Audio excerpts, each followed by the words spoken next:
Schoolgirl gone missing in St. Andrew. Hi again and welcome. This is Links 007 TV News Report, and we'll be right back with the full details to come.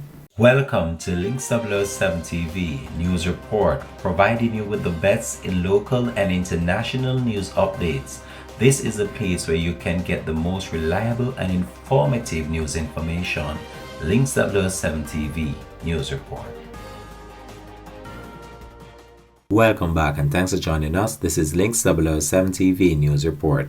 An Ananda alert has been activated and a search is on for a 17-year-old girl, Tavia Allegan, otherwise called Apple of Roberts Close, St. Andrew, who has been missing since Wednesday, March the 9th.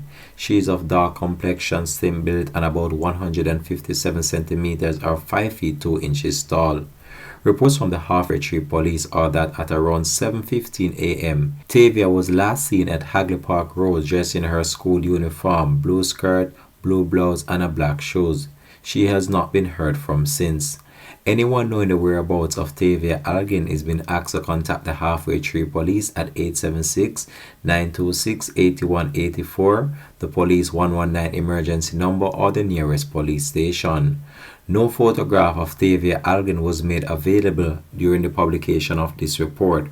However, we'll try and have an updated report to come on this in a later newscast. Thanks for watching.